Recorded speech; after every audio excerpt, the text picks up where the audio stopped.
Stredovek.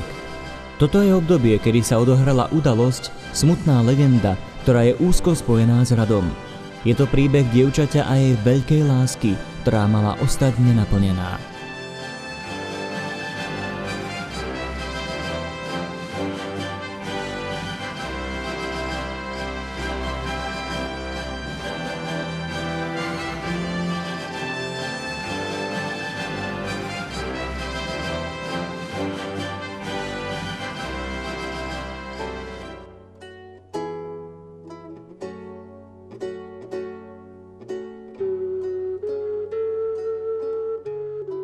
Katarínka bola krásnym dievčaťom, ako sa hovorí, krv a mlieko.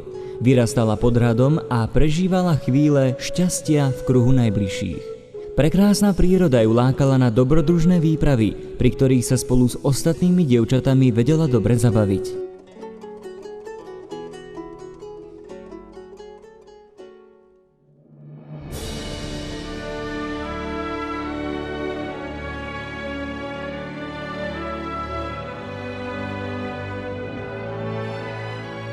Život pod hradom Lednica rýchlo ubiehal. Dni sa striedali jeden za druhým a do našej Katarínky sa zahľadil jeden z miestnych mládencov. A keďže sa do švárneho mládenca zahľadila aj ona a všetci ich láske prijali, tak sa jedného dňa chystala svadba. Dni pred svadbou boli naplnené šťastím a láskou. Obaja si užívali blízkosť a jeden bez druhého neurobili ani krok.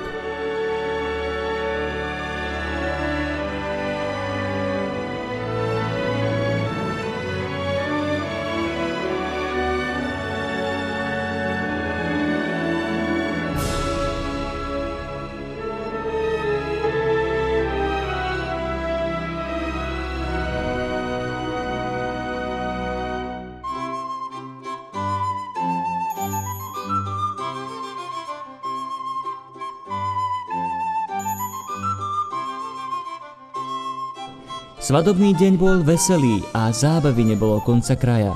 Pri svadobnej hostine a takmer nekončiacom tanci však nikto ani len nepomyslel na to, že toto šťastné obdobie sa už čoskoro skončí a radosť vystrieda smútok a žiaľ.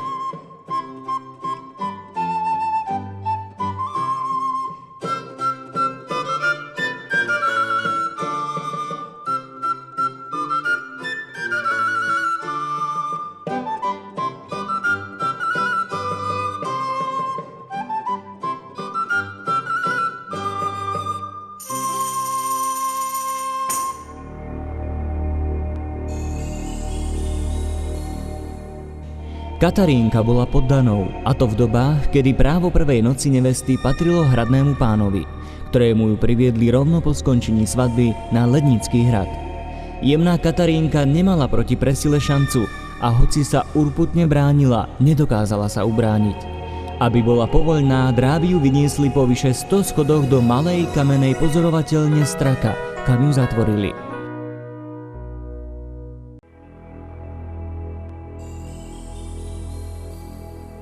Zatiaľ čo hradný pán v útrobách hradu užíval pohodu a prijímal návštevy, hore v kamennej väznici letné slnko horúčava a strach mali zlomiť Katarínkin odpor.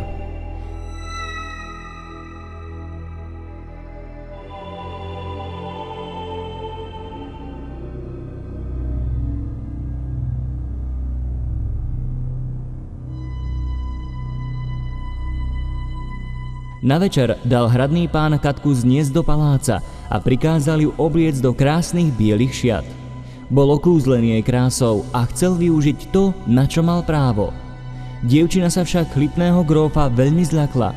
Vydesená žiadostivosťou hradného pána mu utiekla z náručia a nehľadiac na nebezpečenstvo, vyskočila z okna.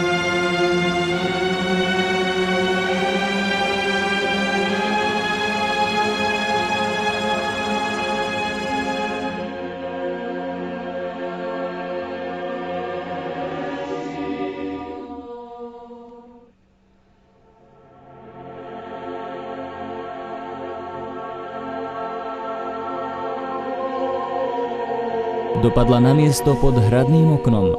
Veľká výška a ostrá skala jej nedali žiadnu šancu. Katarínka bola na mieste mŕtva. Legenda vraví, že kvapôčky jej krvi padali na lúku pod skalami.